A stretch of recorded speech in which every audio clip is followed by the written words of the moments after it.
Hi, everyone. I am so excited and honored to be part of today's first Keeping It Real discussion.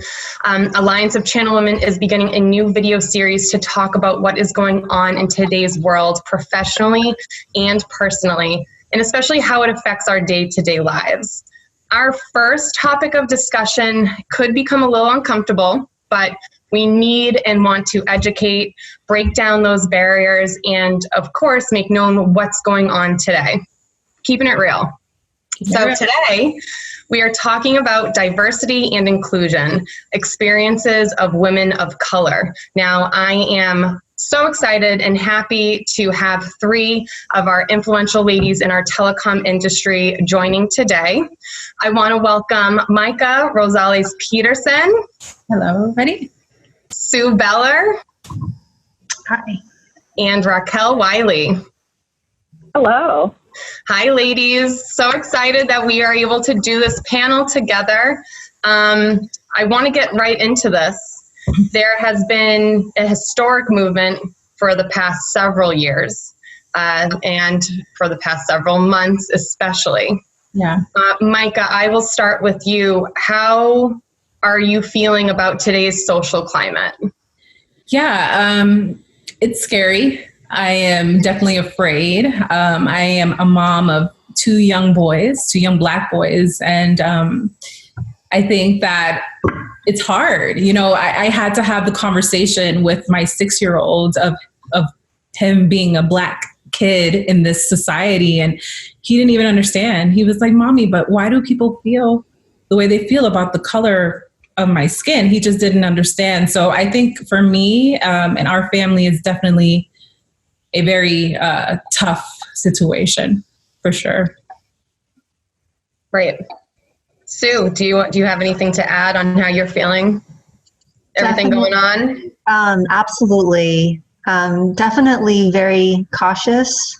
And, I definitely was nervous about being a part of this conversation because I have friends, obviously, many different backgrounds, and they have seriously different feelings about the topic of race, and it is painful to talk about because everyone, it feels like they're on a different frequency, that they really have a different perception of the world than people of color do. And if I even have a conversation, it could be very violent, actually, to have a conversation about it. But I have been having more conversations, and because of my commitment to do this, because I wanted some real feedback, and we've had some great conversations because they already love me, but they don't unnecessarily associate me. Like they would say things like, well, I'm not talking about you, but they don't necessarily understand that they are talking about me, but they don't really put that together. Right. And so it's been it's painful, but I believe it's the consequences of we haven't had these discussions before, and I feel like it's timely. Yeah, absolutely. Absolutely. Raquel, do you have anything to add? I do, and we did say we were keeping it real, right? Right. Keep it real. Right. Keeping it real. So, I would say that in today's time, based on the current climate, I find myself not an angry Black woman, but definitely being a very upset and mad. It's just, there's no way to if I had to surmise it, is that it's very disheartening that in today, in the year 2020, and as I stated in one of our articles in one of our blogs we wrote, that after we've had elected a Black man to have one of the most powerful positions across the globe, that we are still experiencing social injustices and racial injustice across this country. Me too. I am a woman who have 2 children, adult children. I have Black grandchildren. my mother, my brother. I love a Black man. And so it's disheartening and it's challenging, to be honest with you. Personally, it's something that we've been having to navigate for a long time. But it complicates things on in the professional realm.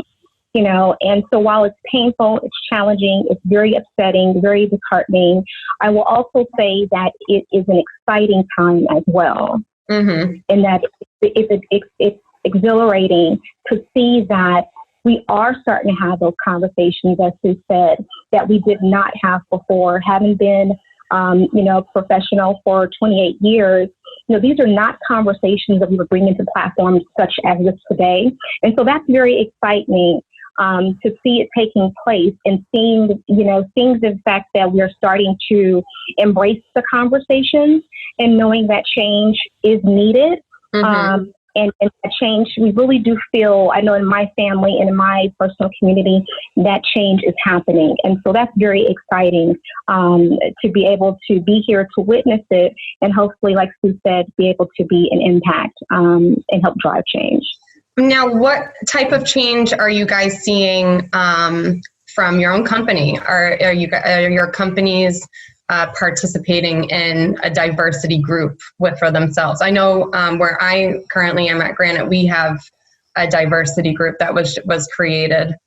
We had Granite groups, but then we had one particularly that we created called Candid to help our teammates use their voice and find out information about the different communities that we should be getting involved in more. Yeah, so I'm more than happy to. Oh, go ahead. No, go ahead, Mayka. No, go.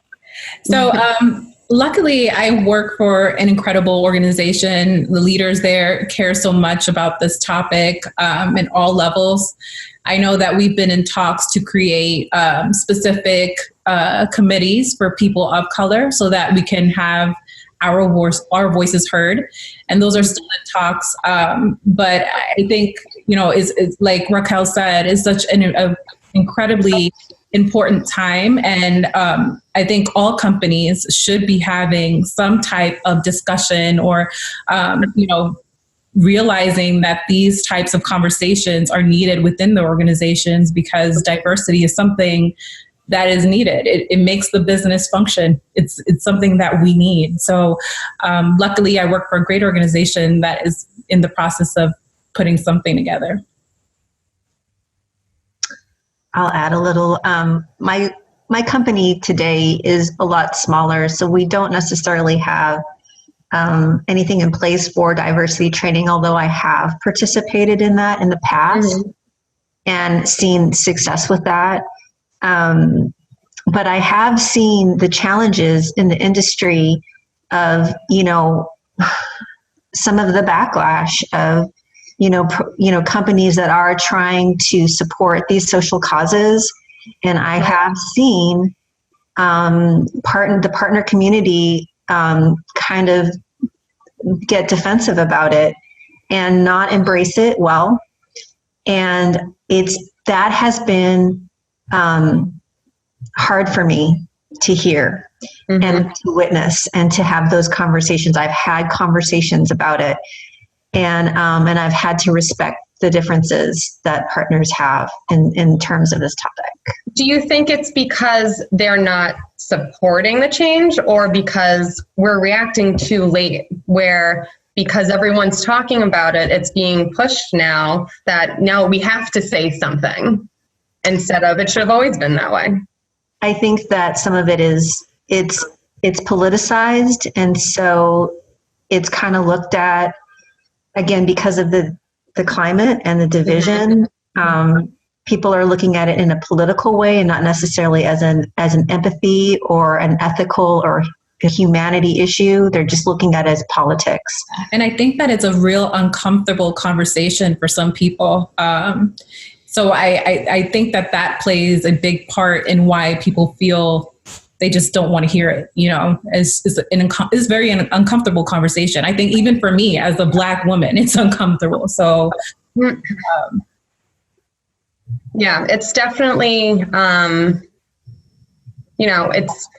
it's I think so important that you ladies are sharing, you know, a story, especially from like what you just said. It's uncomfortable to talk about sometimes. Do you guys feel, have you ever witnessed or been in a situation where you have faced prejudice or discrimination?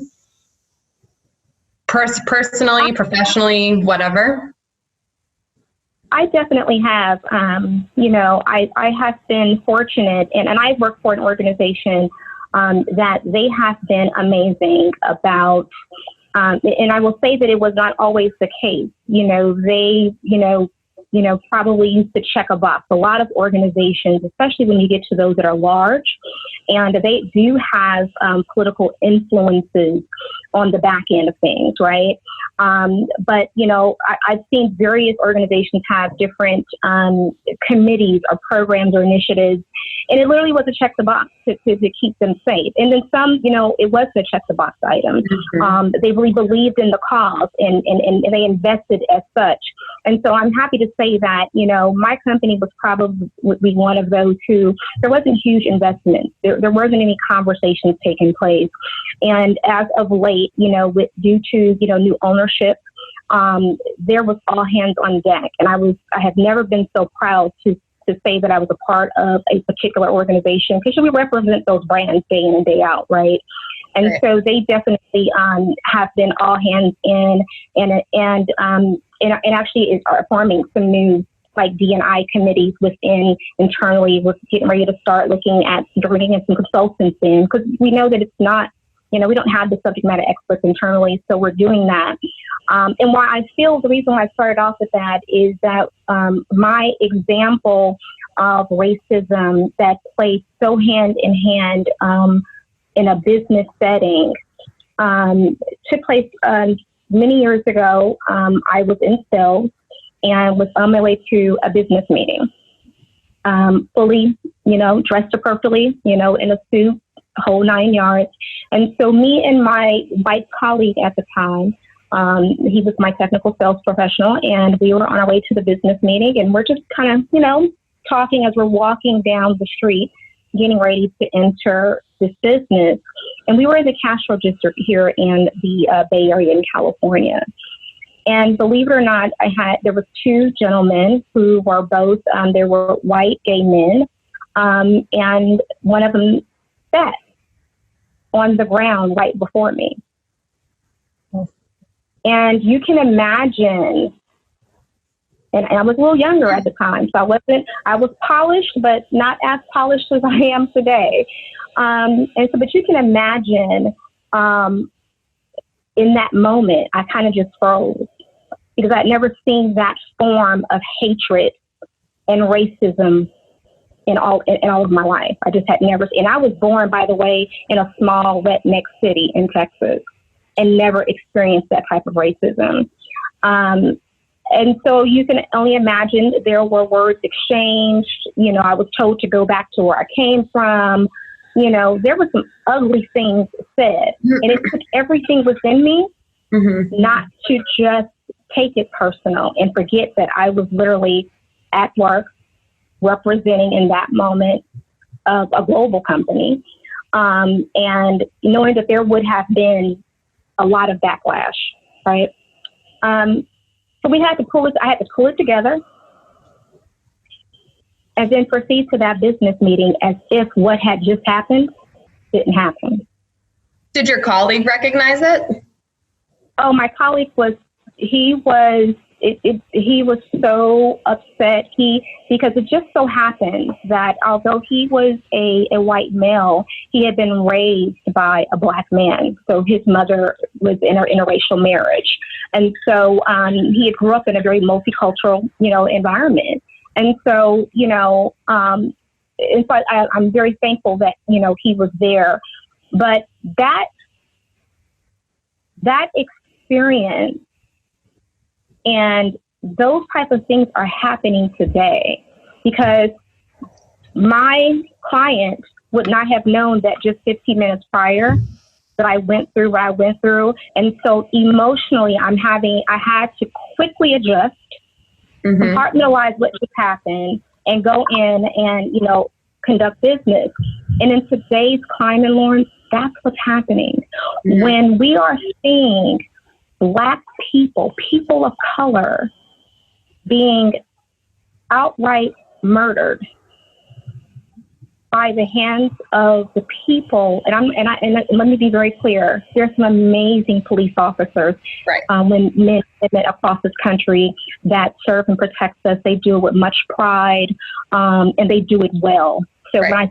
when I say police officers, I'm talking about the ones who fall outside that category and they take their power and they misuse it. But as a Black woman with a Black son, that, by the way, he probably has the look that is threatening to some. 6'2", 230 pounds. To see us being just simply lives being taken senseless, and see someone calling for their mother. Right. I recently heard someone say that when George Floyd called for his mother, he was calling for all mothers. Mm-hmm. For 8 minutes and 46 seconds. So that shook me to my core. And so, all to say is that, we are having to do that today. We're having to navigate our emotions. We're having to see certain things on the television play out. And then we're having to hurry up and get it together and walk in a boardroom or walk into a business meeting and act like, oh, life is just grand. Right. All is well. When the reality is all is not well, but we're hurting, right? Right. I'm finding myself breathing differently hearing your stories because I don't experience what you see and what you have been through. Mm-hmm. So it's definitely different for me to take it in and hear. I'm not naive to the situation. I know that, and that's exactly why we're doing this, because there are a lot of naive people out there who don't understand her now. Yeah. I don't feel like I fall underneath that category, but when I hear and see, it still hits you where it's upsetting. It's not everyone, but that's why we want to break that barrier, figure out how do we move forward doing that together. I have a quick story. So this happened to me maybe a month before COVID hit. I live in a primarily white neighborhood. My husband and I and our family were like one of the only Black family in this neighborhood. So one day I was coming home from work. I had my 1-year-old in the car, park my car, get out of my car, take my 1-year-old out of the car, walk to my door with my keys. Now in my peripheral view, I see a police officer just parked. Right. In my mind, I'm like, all right, maybe he's there for a wellness call or someone in the neighborhood probably called him. And, I'm walking into my house about to open the door and I see the police officer just jump out of his car. And he's like, is your name Mayka? And I'm like, yeah. And I'm nervous because I'm like, oh my God, did somebody die? Like, what happened? And he's like, well, I ran your plates and your plates are expired. And I'm like, I have my 1-year-old in my hand and my keys in the other. And I'm like, sir, I just renewed my plates a couple months ago. I think you're mistaken. He's like, well, I'm letting you off with a warning. And I'm like, okay. So I walk into my house, put my 1-year-old down and I walk back outside and I'm like, why was he even here in the first place? Right. So he's here to do a wellness check for my neighbor. And I'm like, so I approached it. I'm like, sir, why did you approach me? Like, why did you feel the need to run my plates? Like, I'm well dressed. I have my badge on. I have a 1-year-old. Like, I'm literally not doing anything wrong. Nothing. Like, just walking into my house and you felt the need to see if I'm a criminal, and in that moment in time, I'm like, no matter what nice car I drive, no matter if I live in a white neighborhood, no matter if I am dressed the T and look super professional, the color on my skin wears the bias. And that, I think, affected me so much at that moment that I went home and I just cried. Like, I'm like, I can't do nothing about the color of my skin, and why do we have to live in a world where the biases are right here, and they're fake biases? My husband is a Marine Corps veteran, 10 years. We are the the epitome of the American family. But people don't see that when you see him walking down the block. You know, they see a Black man with a hoodie who's scary, but they don't know that he served this country. They don't know that we've been all over, you know, we're advocates for this country, and it just hurts, you know, to feel like even if we live in the burbs, we're still going to get harassed. You can't even go home. And in that moment, I was like, all right, this happened to me here. Where else is this happening? This is probably happening everywhere. Right. So, that was like there was an agenda behind what the officer was supposed to be doing. This would have never happened to a white woman walking into her house. Never. Mm-hmm. Never happened to a white woman walking into her home with her baby in her hand and the keys in the other about to go in. Right. This would have never happened. I'm sorry. Like, I felt wild at that moment in time. And Lauren, and this is why I so appreciate you ladies and appreciate you for being, you know, willing to lead the discussion. It's because, you know, sharing stories like this is not easy. Right. I'm getting that 100%. Yeah. And what I find is that, or what I've been finding is that our colleagues that we work with every day, when they would see certain unfortunate incidents playing out on the news, and I get it, you know, the first thought is that there must be something. There must have been a clip that we didn't see. Maybe they only showed the last 5 minutes versus, you know, the first 3 minutes. And I just think that during this pandemic and us all, you know, this caused us all to be more still and more attentive, right? That people were like, well, wait a minute. No, we saw the whole thing, right? And what I've been seeing is that, like, people like yourself, when they used to see that before, it was kind of like, I don't know, we're missing something.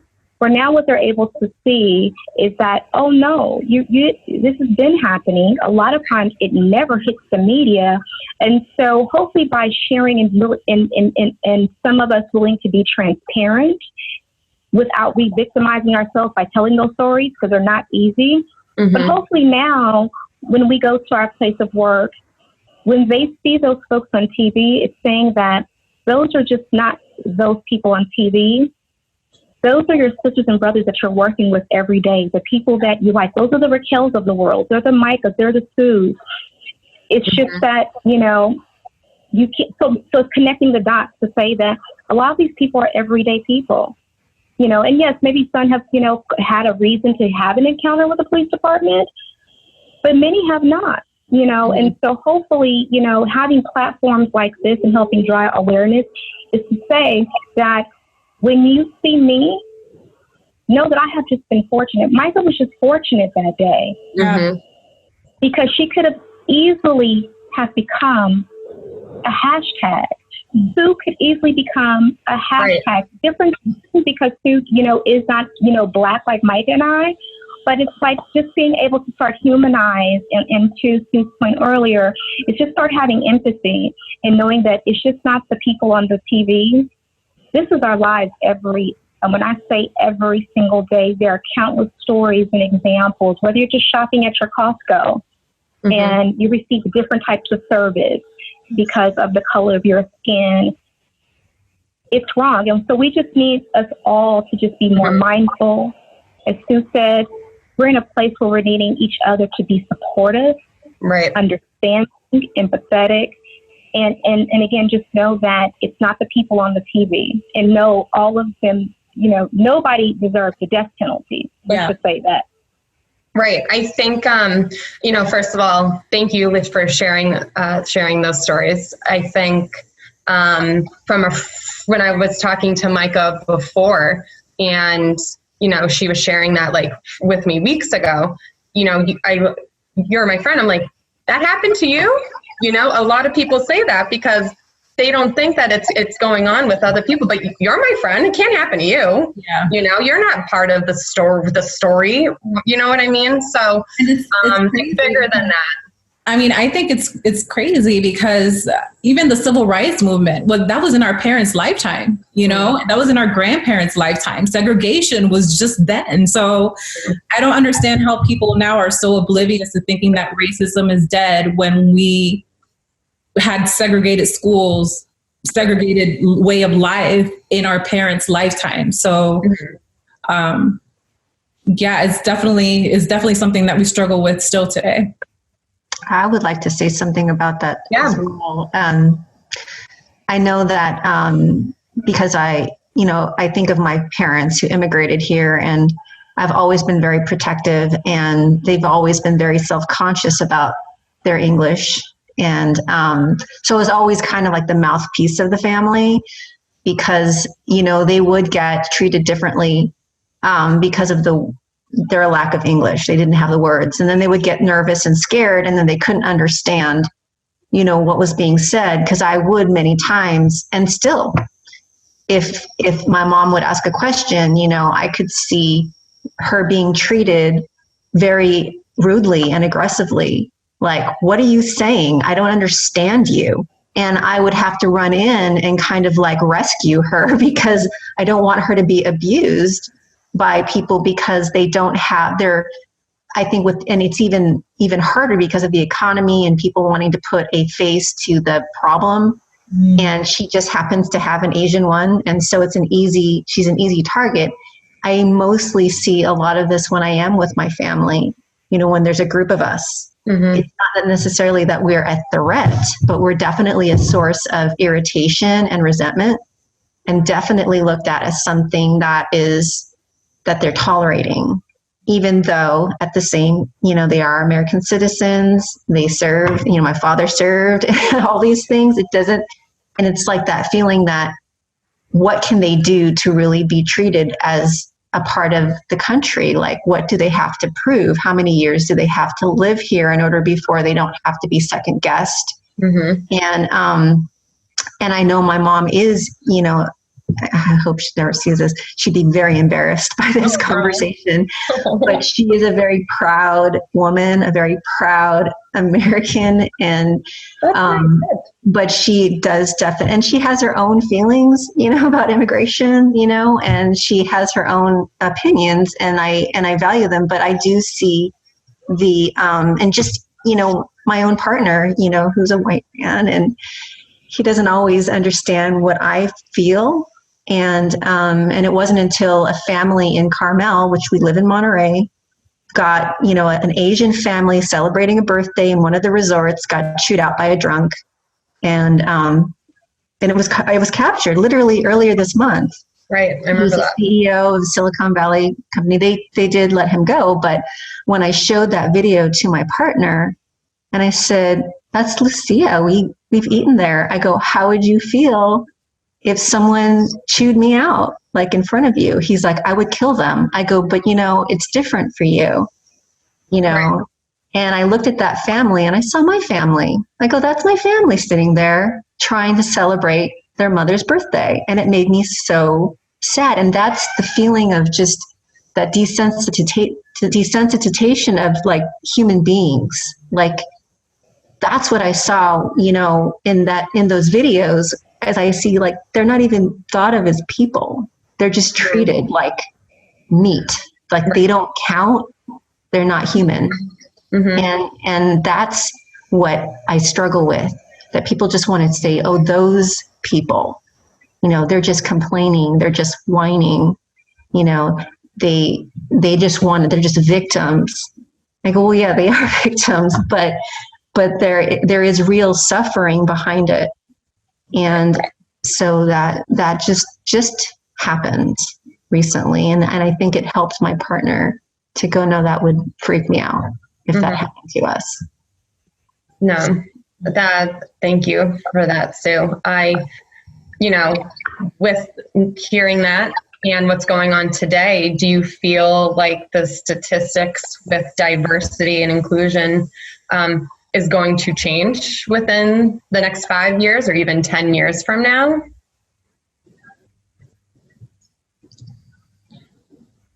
I do, but you guys are going to be so mad at me. I know you guys hear that in the background. Can we pause real quick? Yeah. Okay, I need to. So, Lord, I would say yes. I am very, as we started off, I'm very optimistic that we're going to see change.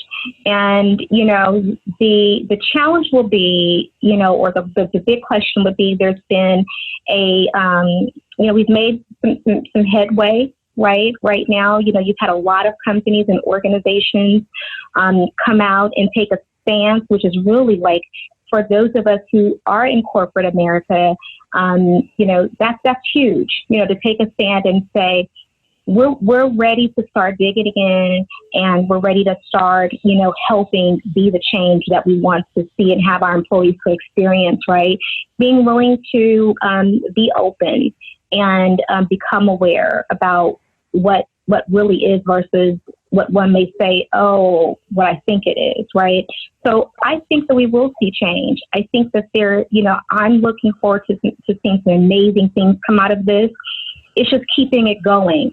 We had like that Band-Aid rip, during the month of May and June, because there was just like, the unfortunately demise after demise of Black individuals. And it, spewed out across the media, and we're all at home sitting and watching. So it's, but, as we begin to get back to what we say, norm, it's knowing that it's not business as usual for us. And so we have to just make sure that we're continuing, that the conversations continue, right, and that the organizations throughout the world continues to, and individuals continue to, just take a nip at it every single day. And if each of us can say, just say, hey, what can I do differently to be a contributing factor of the change that I want to see? Even, us as Black people, we have our own biases. I think, Risha Grant talked about the various biases that we have that we don't even know about, amongst one another, but along other races that fall within, people of color, so a Sioux, or, we have our Latino brothers and sisters, our gay and lesbian community, our transgender community. And so, we just have to all do the work, like wake up every day and be committed to doing the work. And that looks different for all of us. Some are willing to get on the front lines and protest peacefully. Some are willing to write letters to our local and regional state governments. Some are willing, everyone's willing to do something different. But I think what's important is that we just all do something. And if we all do something, then we will see change. Right. I think that was actually what I was going to lead to, is especially in the channel. How do you change in the channel? How does diversity affect where we're at? I know I started the last one, and I'm going to start this one, and it may be interesting to see what Mayka has to say. I know that for ACW, that for a long time, and it still is part of what we do, is to try to drive, we thought about diversity as men versus women. We would hear all the statistics, all the data, metrics that says, it's like a 70-30 split. Right. And I remember coming in, and Sue was a part of the events planning team when I was the chair. And I said, you know what, guys, first of all, we have to begin to bridge the gap. If we're really going to try to impact change, we have to start inviting our men to the table to help be our advocates. Right. And so, of course, we had our first event where we had men on a panel, and it was amazing. And then the next thing that I kind of, said, hey, they're either going to like me or not. And if they don't like me, it's okay. But if it's about driving the right change, and I'm all for it, right? I'm all for it. And I said, so board, we have to begin to look at diversity. We have to think differently. Diversity is just not about us versus men. That's included. Right. That's not, we need to begin to attack this thing from a race perspective, religion, preference, sexual preferences, transgender as a whole. I'm like, we got to make sure that we're not just talking about men versus women. And that was a hard kind of conversation to have in the board, because I'm just like, because it's bigger than that for me being a woman of color. And at the time, the only woman of color that sat on the board, the first woman of color that sat on the board, right? To say, ladies, we have to begin to think about this a little bit differently. And no, it's not going to be easy. It's not going to make the Sue started off. All of our sponsors, it's not going to make them feel warm and fuzzy. But guess what? There were so many male, organizations where men were leaders of those organizations when we're trying to drive change between, the male-female gap in the workplace. So I think, I would say it'd be interesting to hear what you and Mayka has to say, but I think that we have to just continue to push the buttons. And, while we want others to be uncomfortable, we have to be willing to be uncomfortable. I know I've made a commitment to myself to say, I will no longer overcompensate for being in the skin that I am. And I spent a lot of time doing that proactively. Over-explaining why we do this, why do Black people do that? I'm not doing it another day. And either people are going to like it or not. They don't have to like me. They probably didn't like me before. But they'll just be able to, appreciate and respect my intellect and what I bring to whatever table is that I am. And we need to be able to allow, everyone else to do the same. Sue doesn't have to go and explain her, the details of her ethnicity. She, Latinas shouldn't have to do it, because Lauren, you don't have to do it. When you show up, they just see a beautiful, intelligent, smart lady, and and your value. You never have to explain who you are, right? And so I've taken that commitment to say, you know what, we're closed, we're throwing in the towel. Chapter closed. You're never going to explain or overcompensate who you are. Period. Dot. You just don't have to anymore. There's been too much bloodshed, and you're riding on the backs of those individuals.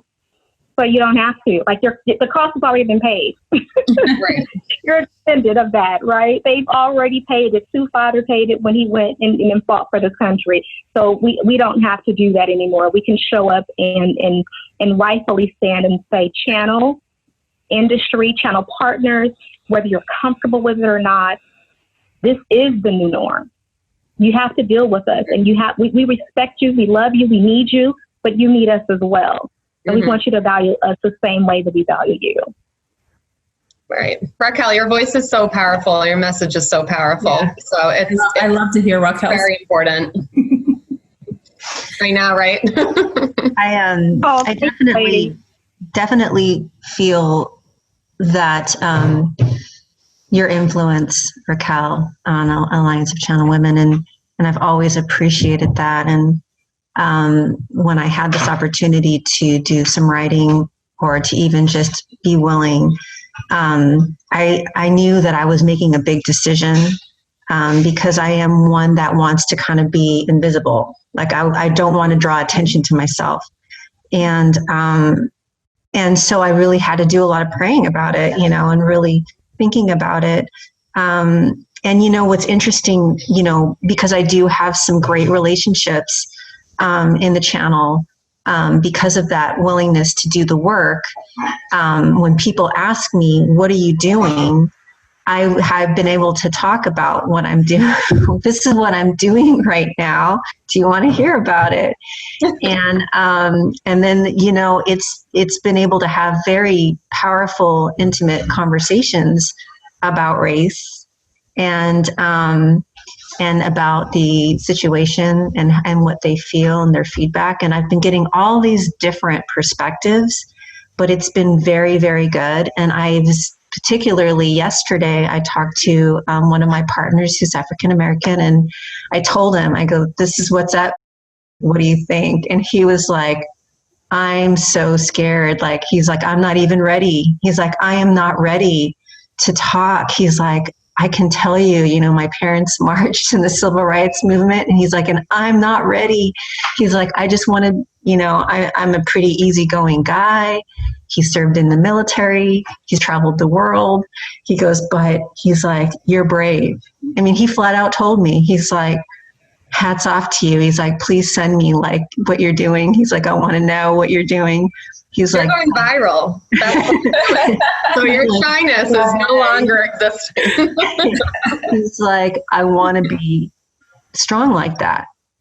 And it made me like think about, and I talked to, my other friends of color, and I'm like, okay, this is what I'm doing. What do you think? And then we've all just had these really powerful conversations, and what we've done to try to create more empathy and compassion in the world, and to bring more unity into the world, and healing. And so that's been exciting to me. I think it's going to take finding those advocates one person at a time. And a lot of my white partners are like, I don't even know how to talk about it. Like, how am I supposed to talk about it? I feel muted. Right. Like, I don't know what I would say. And I said, well, and I gave them my own personal, thoughts about just being more sensitive about the unconscious, like, racist comments that people say without even thinking, how demeaning and how it minimizes us, it's really about power and control. So I just talked about those dynamics as well. Yeah, I mean, and I think what Raquel and Sue said, they hit the nail on the head. I think if we are able to share our stories and talk about our experiences more with our colleagues within the channel, I think that is a way that we can continue to push this message forward and give us a seat at the table. There's not a lot of people of color who look like us that have the seats at the table, that are in leadership positions that can change, that can cause influence within the channel. So I think a mixture of storytelling, giving us a seat, a voice at the table, and just not being afraid to stand up, or to do something about it. We need more allies as well. So if you're an ally, that's power to you. We love you guys. So I think that brings me to another point. I'm going to even piggyback off what Sue was just saying, to the point of how do people bring up the conversation? What are the steps for people to take to keep this progression and to bring equality? How do we start that? How can we help that? Well, I think that, we've heard a repetitive that says it's not easy. But I would challenge everyone that what I do for a living isn't easy, right? All of our jobs are very challenging. Mm-hmm. So nothing is going to be super easy. But, and again, I'm no D&I expert. I've been saying that. I've been very fortunate to be invited to some, several meetings like this. And I'm no D&I. I'm just, I'm a woman, who has a lot of empathy and passion behind this, because unselfishly for myself, I want to see things get better. It has to get better for my grandchildren. Yeah. I don't want I don't want Mayka's children having these conversations. Lauren, I don't want your children having to have friends of color and having to feel like they have to defend them, right? So it has to change. But some of the things that I think that can help is that Sue just talked about it, and it's like, don't be silent. Right. Silence is very violent to us, and that silence, it doesn't mean that you have to be loud about it. It was not that we're expecting you to, get on social media or, like there's a role, like Sue said, she's doing it one person at a time, personalizing it. And Sue, what's so interesting about Sue, I must say, is that Sue has always been the person that, because she has a kindred spirit. So she would I would see her in forums and she'd be like, nope, we're doing it this way. But when she was, I could say that and people would be like, oh, Raquel just coming in being the bulldog. But when Sue said it, they're like, oh yeah, Sue said it worked. We're doing that. She's just so, and so it takes that. It's knowing what, being comfortable where you are, and then whatever. So that's her way. You know, my way may be something totally different, but it's just like I've been telling my colleagues, please do not be silent anymore. Mm-hmm. Don't be silent. And, you know, if you don't know, ask the question. No different than if you're selling in the channel. If you're selling a solution, you know, whether it's UCAS, CCAS, GDAS, if you have a question about it, you're going to be asking questions. Okay, so how do you do that? What's the application? And do the same thing. Like ask questions. You know, go and, you know, take a little time, if it's just maybe 15 minutes a week. Yeah. Go and do some research, you know, and understand the complexities.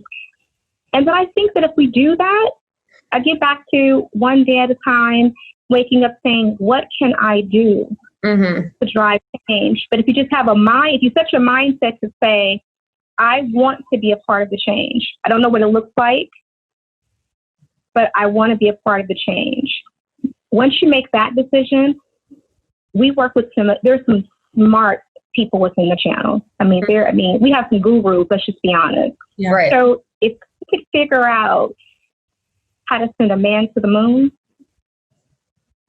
I'm going to let that sit in. If they can figure out how to send a man to the moon, we can figure this thing out called injustice and inequality, you know, and especially when it comes to systematic racism in corporate America. We can figure this out. So just be open. Right. And not be offensive if you encounter a Sue, or if you hear Sue maybe say something of a great thing that she's doing, or a colleague that's doing something on the weekend. Maybe they're going to protest for the first time. Don't have a negative connotation or, well, why are you doing that? More so say, oh, well, good for you, and be encouraging. That by itself, those small steps, and then they begin to get to the bigger steps. So we got to at least just have our allies or our friends within the channel to say, I'm willing to be a part of the change. That's the first step. I think what you ladies are doing today by participating and having this conversation and us putting this online, this could be someone's first step to change by them hearing you and listening and hopefully understanding what needs to be done or how they can help. And so I think even doing this video is a step for change for those who aren't or haven't been paying attention or don't want to. And again, being naive about everything. Yeah. I think Mayka hit the nail on the head. Ask questions if you don't know. Just have empathy. Listen without always wanting to rebut or say something. I think those two qualities alone would go a long way, because I think the world just needs a little bit of empathy. You know, that's all we really need, to just hear one another and really put ourselves in their shoes and feel it. So that's why I feel like it's so important too, because so many people in the channel know who we are. And if they hear these stories, they're going to feel it. They're going to be, I can't believe this happened to Raquel or Sue or even me. So I would definitely let our allies know to just listen to us and lead with your heart, you know, have empathy in these stories. I would also leave with, you know, becoming better informed, just listening to voices that you don't normally listen to, you know, finding those podcasts and opening your mind to hearing hearing someone that doesn't look like you, and like hearing those leaders, and just being willing to be educated in that way. I think that's super helpful, and it's been helpful to me my whole life, to have an open mind. And can I end it with this and say that the other thing that what people can do is that begin to vote intelligently. Vote.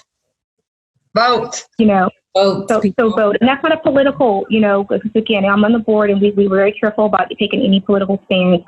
But I would say that it's just very important that we're all voting intelligently, and that we're educating ourselves regarding the various issues that are up before us. You know, on a whether it's the state, county level. But those are the other things that, we can do collectively, as a human race to help move the needle along as it comes to systematic racism and social injustice, is that we have to begin to be better. And I know that I used to be very bad at just voting, one political party across the fence, instead of and just paying attention to some of the things here or there that I thought was important to me and my family, versus, as Sue said, becoming more informed and making a good decision on my own conscience. No, that's an excellent point. Don't think it's going beyond the political line. I think you hit it. I'm going to call you the hammer. You keep hitting the nail right on the head, Raquel. Right on the head. Hammer. I really appreciate you ladies so much. I cannot tell you how happy I was to be a part of this and for you guys to share a story. And you're going to be sharing your stories now with hopefully hundreds of thousands of people when we put this online. So thank you. Let's continue to hope for change. Let's continue to talk about this too. And if there's anything that you guys need, let me know, vice versa. I appreciate it. Thank you so much for being part of it. Keeping it real. And you did. You kept it real. Thank you, Lauren. Thank you. We appreciate you. Thank you.